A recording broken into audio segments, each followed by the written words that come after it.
attacks plaguing the region, not just the Middle East, North Africa, and beyond. Yes, and beyond. We're seeing more interesting attacks even in this country, or attempts to go after soft targets. We had the Mall of America was threatened by ISIS a few weeks back, so it is becoming an issue here in this country as well. Soft targets because they're easy to get into and they don't require a lot of planning or weaponry. We're seeing what we saw in Tunisia against a tourist museum operation, the country which is the only secular democracy to evolve out of the Arab Spring. They actually saw this terrorist attack was committed by a handful of terrorists using rifles, AK-47s, killing 20 tourists. That does a lot of damage, and it also gains and captures a lot of worldwide headlines. So a lot of bang for their buck on that. That's what we're going to start seeing more of, and this is what you're seeing here in the United States, where we're concerned about this type of attack. The goal here is just to instill fear into everyone and anyone.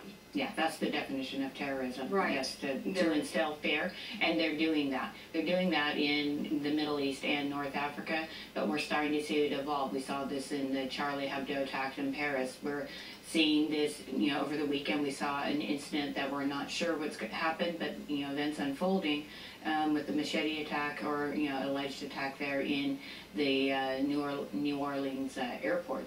So again, we're starting to see people that are taking the definition of terror and bringing it down to a very easy level that anybody can understand. We're all afraid. We all have to fly.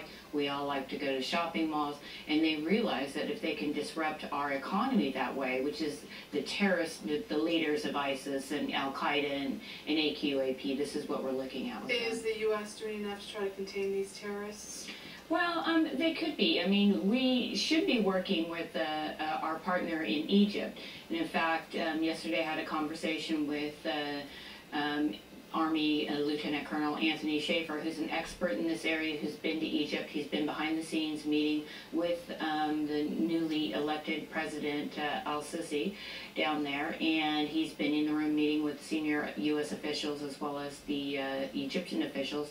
And we really should, really partner with people that really are on our side with this. And Al-Sisi's come out and he's been very vocal about going within the Muslim clerics and within his own country and saying, look, we need to have a revolution within the Muslim religion. We cannot stand for this terrorism.